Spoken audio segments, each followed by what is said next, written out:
फिरोजाबाद पहुंचे केंद्रीय राज्य मंत्री प्रोफेसर एसपी सिंह बघेल। बोले, जो औरंगजेब को महान बोलते हैं तो घटिया किसको बोलेंगे। केंद्रीय राज्य मंत्री प्रोफेसर एसपी सिंह बघेल शुक्रवार को सामुदायिक स्वास्थ्य केंद्र टूंडला पर पहुंचे, जहां उन्होंने ब्लॉक पब्लिक हेल्थ यूनिट का फीता काटकर शुभारंभ किया। औरंगजेब को महान बताने वाले सपा विधायक को भी उन्होंने आड़े हाथ लिया। सपा विधायक अबू आजमी के द्वारा औरंगजेब को महान बताने के सवाल पर उन्होंने कहा कि वह एक ऐसा चश्मा पहने हुए हैं जिसमें मुसलमान के सिवाय कोई नहीं दिखता। कहा, जो औरंगजेब को महान कहते हैं तो घटिया किसको कहेंगे। औरंगजेब कट्टर सुन्नी था, मुसलमान के लिए वह अच्छा हो सकता है। वह अपने हाथ से टोपी बनाता था। बादशाह ऐसा होना चाहिए था जिसको हिंदू, मुस्लिम, सिख, ईसाई सभी समान नजर आने चाहिए थे। गुरु तेग बहादुर की शहादत उसके कार्यकाल में हुई थी, उसको महान नहीं कह सकते। कहा कि उसने तलवार की नोक पर लाखों हिंदुओं को मुसलमान बनवाया। शिवाजी महाराज के बेटे शंभूजी महाराज के साथ क्रूरतम व्यवहार किया गया था, जजिया कर लगाया गया था। जो अपने 4 भाइयों को मारकर सिंहासन पर बैठता है वह महान कैसे हो सकता है। कहा कि उसने अपने पिता शाहजहां को जेल में कैद कर दिया। शाहजहां ने अपने पुत्र के लिए लिखा था कि तुझसे अच्छे तो हिंदू होते हैं जो अपने पिता के लिए तर्पण करते हैं। तू अपने जिंदा बाप को पानी भी नहीं दे सकता। कई लोग मुसलमान पर गिद्ध दृष्टि रखे हुए हैं, जिसमें नंबर 1 पर समाजवादी पार्टी, कांग्रेस और आम आदमी पार्टी है। कहा कि यह सब लोग मुसलमान वोटों को अपने पक्ष में करने के लिए ऐसे बयान देते हैं।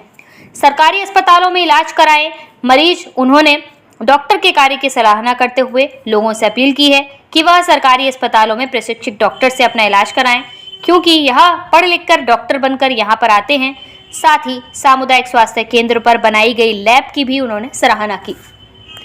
आज जी टूंडला सीएचसी पे आप आए हैं, उद्घाटन किया, किस तरह का कार्यक्रम था यहाँ पे? बहुत पहली बात तो मैं प्रशासन का धन्यवाद देना चाहूँगा कि मैं यहाँ आया हूँ और इसी इलाके से 3 बार जलेसर का MP और 1 बार MLA होते हुए मंत्री रहा हूँ, तो मैं पार्टी के लोगों से और जनता से मिलकर खुशी हो रही है। दूसरी बात, प्रधानमंत्री का धन्यवाद देना चाहूँगा कि नेशनल हेल्थ मिशन के तहत आयुष्मान योजना में यहाँ पर एक ब्लॉक जो पैथोलॉजी का है, आजकल नब्ज देख करके कोई भी डॉक्टर प्रिस्क्रिप्शन नहीं देता, चाहे वो MS हो या MD हो, वो पैथोलॉजिकल टेस्ट कराते हैं। बाजार में पैथोलॉजिकल टेस्ट बहुत महंगे हैं, इसलिए यहाँ CSC पर ये पैथोलॉजी का उद्घाटन हुआ और लगभग हर प्रकार के, बहुत कोई रेयर है उसको छोड़ के लिपिड प्रोफाइल वगैरह सब यहाँ पर होगा, तो उससे प्राइवेट में जाने वाला पैसा बचेगा और इलाज कराना आसान होगा।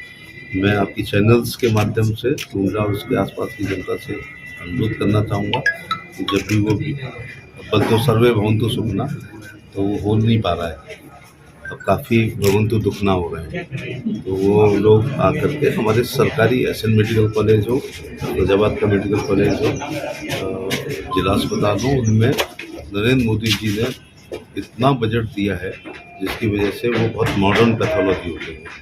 जो यहाँ पर नहीं हो सकते हैं उनको आगरा के SN मेडिकल कॉलेज में या फिरोजाबाद में कराएं, और जो बहुत rarest of the rare test है उसके लिए कहीं भी जा सकते हैं, लेकिन सामान्य टेस्ट के लिए बाहर ना जाएं।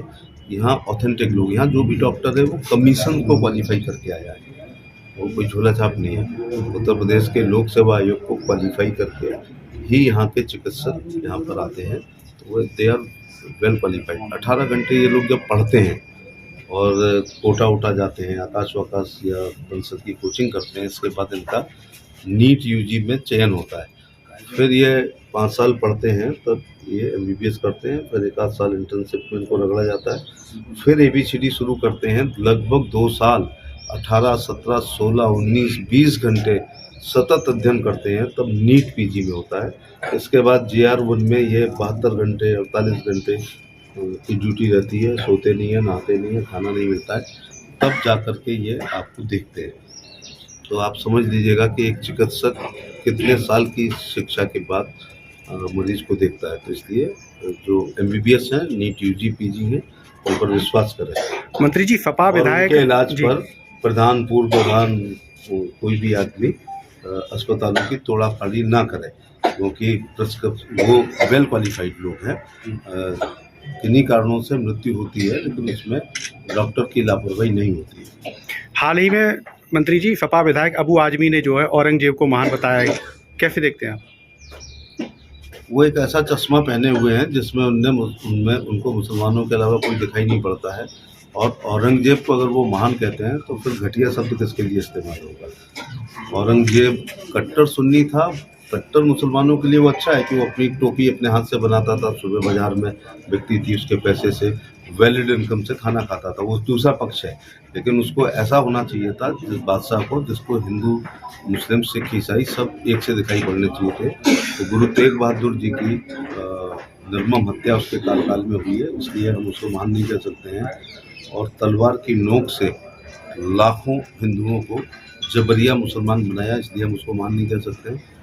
और इसलिए भी मान नहीं कर सकते कि शिवाजी महाराज के बेटे शंभू जी महाराज के, आपने अगर छावा देखी हो, मैंने तो 22 साल पहले छावा पढ़ी थी शिवाजी सामंत की, तो इतना क्रूरतम व्यवहार उनके साथ किया गया है और जजिया लगाया गया है और वो हिंदुओं से नफरत करता था। और फिर वो महान अगर है तो अपने 4 भाइयों को मार के अगर कोई कुर्सी पे बैठता है उसको अबू हसन आजमी महान कहते हैं, तो फिर घटिया किसको कहा जाता है।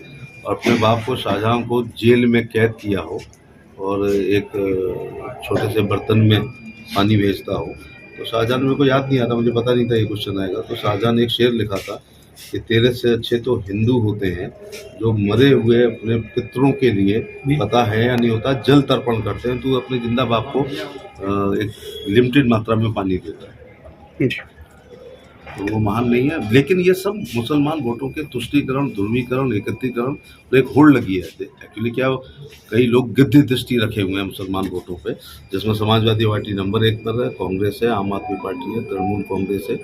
तो ये सब लोग वोटों को अपने पक्ष में करने के लिए इस प्रकार से बयान देते हैं। Thank you so much.